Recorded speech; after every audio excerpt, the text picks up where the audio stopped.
Pernah nggak sih kamu membayangkan mandi di air sebening kaca? Segar, dingin, dan semuanya serba natural.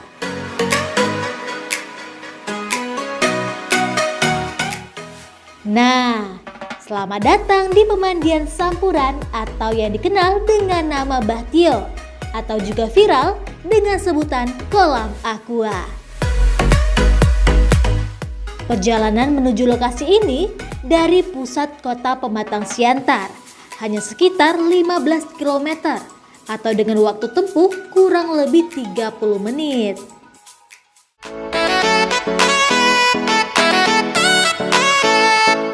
Berada di tengah perkebunan sawit, suasananya terasa begitu alami dan menenangkan.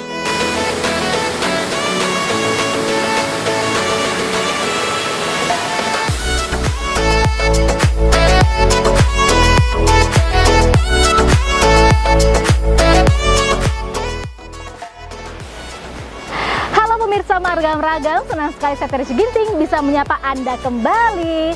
Dan pada kesempatan ini kita akan mengeksplor salah satu destinasi wisata air yang ada di Kabupaten Simalungun, tepatnya Desa Sampuran, Kecamatan Jorlang Hataran. Nah pemirsa, di tempat ini kita bisa menikmati wisata air dengan kejernihan yang luar biasa. Airnya sangat hijau kebiruan nih pemirsa, membuat saya siang-siang bolong ini pengen langsung nyebur nih ke airnya sekarang juga. Dan pemirsa, untuk pemirsa yang ada di sekitaran Simalungun dan Siantar, tepatnya kalau misalnya Anda berada di kota Pematang Siantar, untuk jarak tempuhnya sampai ke lokasi ini sekitar 13 sampai 15 km atau waktu tempuhnya itu sekitar 30 menitan nih pemirsa. Dan bagaimana keseruan kita pada kesempatan kali ini, terus ikutin saya ya.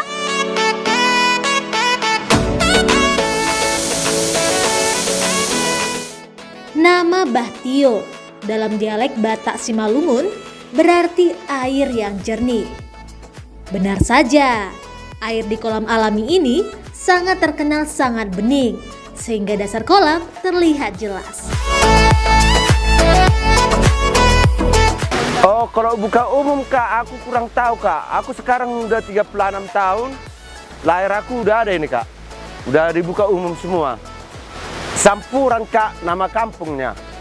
Kalau Bahtio ini kan ada baknya itu, di situ tempat perapanya, mata airnya. Kalau Bahtio itu seperti air yang jernih kak. Itulah kalau di kampung kami kak.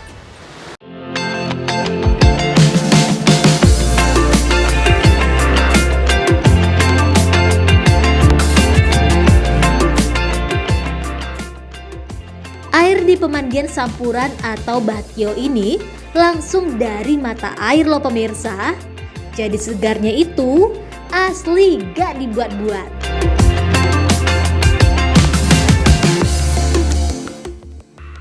Apalagi nih pemirsa, setiap sore palang penahan air akan dibuka supaya keesokan harinya airnya bersih dan baru lagi.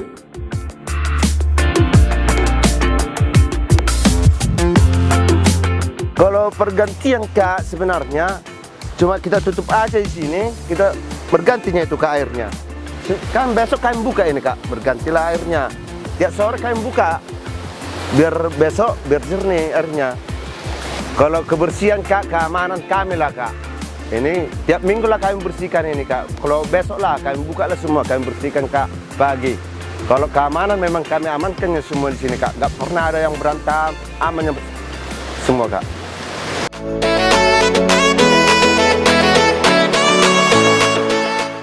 Satria dan Mikael yang merupakan pengunjung di pemandian ini menyatakan sering sekali datang untuk menikmati wisata air tersebut.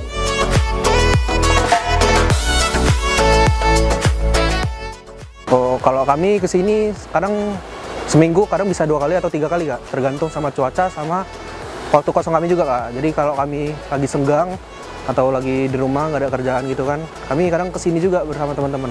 Biasanya juga kami beramai-ramai juga kak.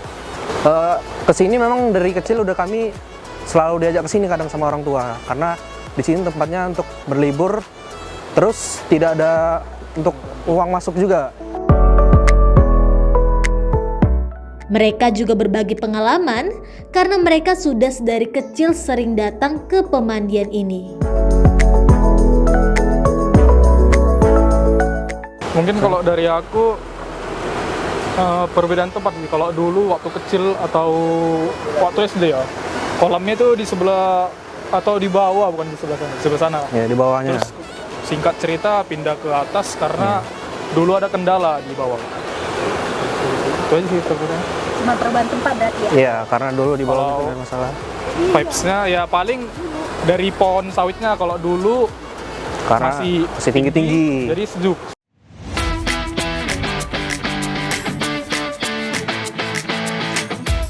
Untuk masuk ke pemandian ini, pemirsa hanya mengeluarkan uang sebesar Rp5.000 per motornya.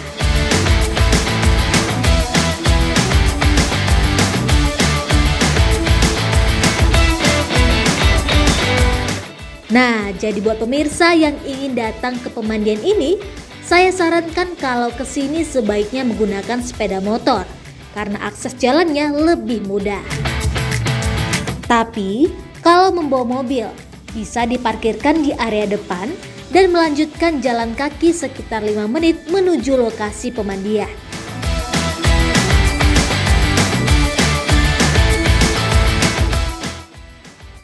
Kalau keluhan paling akses masuknya aja sih Kak, karena akses masuknya apalagi kalau cuacanya misalnya hujan atau musim becek lah gitu, itu akses masuknya susah diakses. Bahkan sekalipun itu dengan jalan kaki pun susah diakses kadang.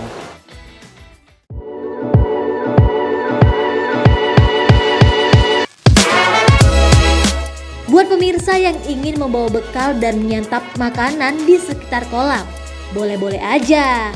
Asal jangan lupa buang sampah pada tempatnya ya. Sedikit info penting, kedalaman kolam di sini bervariasi, bahkan ada yang mencapai 3 meter. Jadi, kalau belum mahir berenang, disarankan membawa pelampung atau perlengkapan renang lainnya. Atau Anda bisa sekedar menikmati airnya dari pinggir kolam saja jika tidak ingin berenang.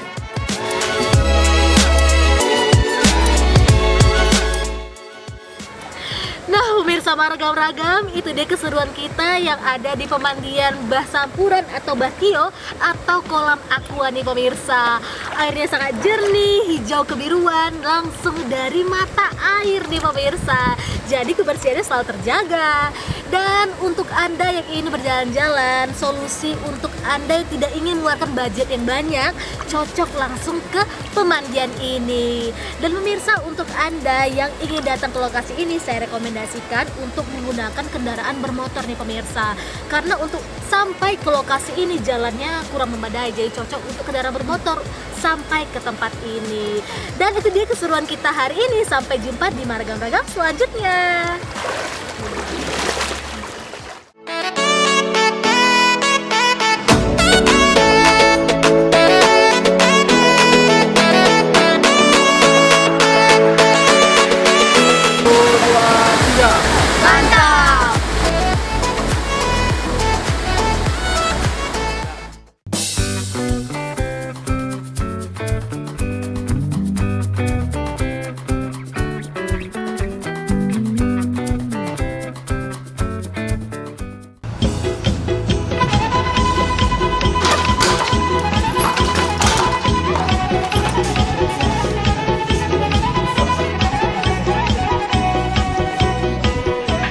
Bicara tentang Sumatera Utara, rasanya kita tidak bisa lepas dari warisan budaya yang satu ini, ya, kain tenun. Di banyak desa, menenun bukan sekedar pekerjaan, tetapi bagian dari kehidupan sehari-hari masyarakat lokal. Setiap kain tenun adalah simbol, doa, sekaligus identitas yang melekat pada pemiliknya, dan setiap daerah memiliki ciri khasnya sendiri. Nah, disinilah Cabu Bonang hadir, sebuah rumah komunitas yang sejak tahun 2020 menjadi tempat berkumpul, belajar, dan berkreasi bagi para penenun di Sumatera Utara. Berlokasi di Jalan Rambing-Rambing, Kecamatan Siantar, Kabupaten Simalungun.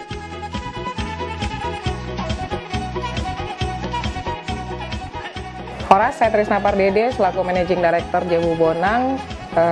salah satu rumah komunitas untuk ekosistem tenun dari naungan Yayasan Rumah Komunitas Swastra. Untuk daerah Siantar Simalungun kita memiliki kantor operasional di Jalan Rambing-Rambing, Kabupaten Simalungun, dan juga ada tempat pendampingan pewarnaan alami di Jabu Borna di daerah Tanjung Pinggir, Pematang Siantar.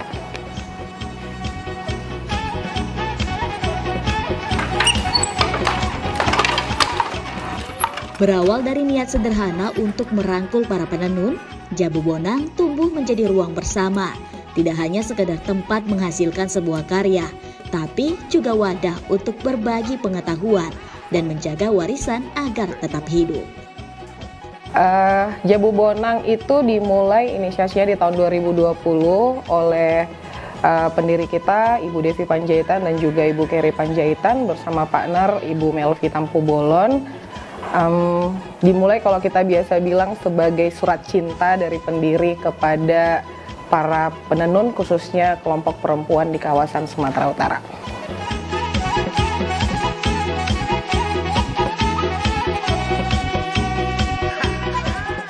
Kalau dari sisi pemaknaan sebenarnya sangat dalam. Kalau secara literal, secara harfiah, Jabu Bonang itu dan Jabu Borna diambil dari bahasa Batak. Jabu sebuah rumah yang menunjukkan keharmonisan dan juga harapan besar tentang masa depan dari banyak orang-orang yang saling mengasihi. Sementara Bonang itu adalah bahasa Batak dari benang sebagai salah satu material inti dari pembuatan kain tenun. Kemudian Borna sendiri itu adalah bahasa Batak dari warna, karena kita memiliki advokasi khusus tentang penggunaan pewarnaan alami di kain tenun.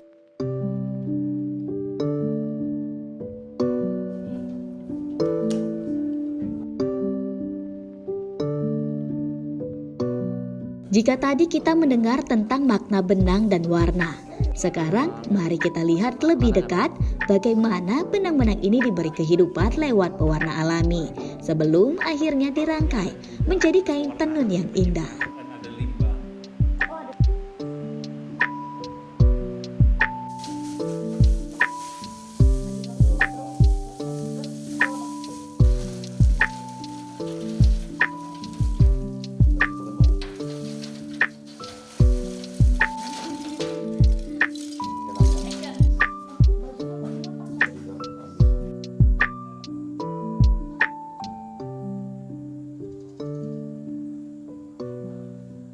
Untuk material pewarnaan alami secara keseluruhan yang udah kita proses dari 2020 ini ada sekitar 43 jenis.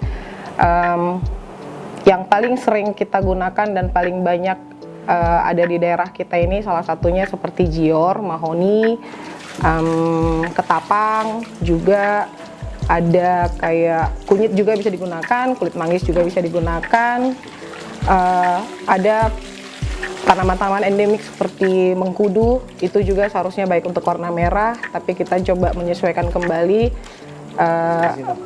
dengan sekarang ini ada penggunaan dari secang. Kemudian yang paling sebenarnya sangat-sangat kuat di Sumatera Utara itu seharusnya adalah indigo atau pewarnaan untuk warna biru, di mana kalau di sini dikenalnya sebagai daun salaon. Itu yang paling banyak sebenarnya secara materialnya banyak di kawasan Sumatera Utara. Penenun untuk Jabu Bonang itu pendampingan mitra kita ini di kawasan Sumatera Utara. Untuk daerah Siantar dan Simalungun tentu saja yang ada di Jabu Bonang dan di Jabu Borna itu masyarakat sekitar.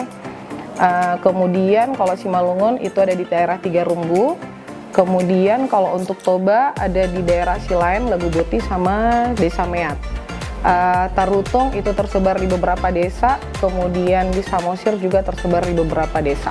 Untuk hasil kain dari Jabu Bonang itu kita mengambil dari berbagai kawasan, maksud saya kita mengambil dari beberapa kabupaten yang memang memiliki produk unggulan berupa tenun. Untuk daerah Sumatera Utara itu ada untuk ulos itu dari kawasan Taput, Tapanuli Utara, Toba, dan juga Samosir.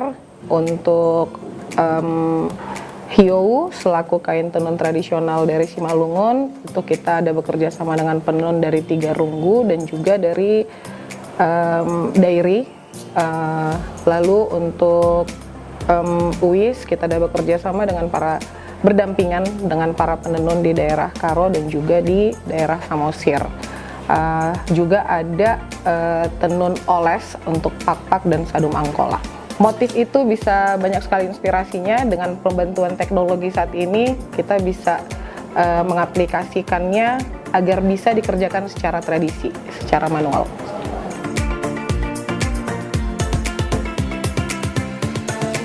Jabu Bonang itu sangat mengadvokasi untuk penggunaan alat tenun tradisional. Tujuannya agar padat karya masyarakat lokal di Sumatera Utaranya. Jadi alat tenun tradisional yang kita gunakan ada dua. Satu, alat tenun gedogan. Ini yang paling tradisionalnya, yang memang ciri khasnya Sumatera Utara sekali. Yang kedua, alat tenun bukan mesin atau ATBM. Itu dua alat yang paling kita advokasi untuk digunakan. Untuk menghasilkan karya-karya ini tentu tidak mudah pemirsa. Dan semua harus dilakukan oleh mereka yang mencintai warisan budayanya.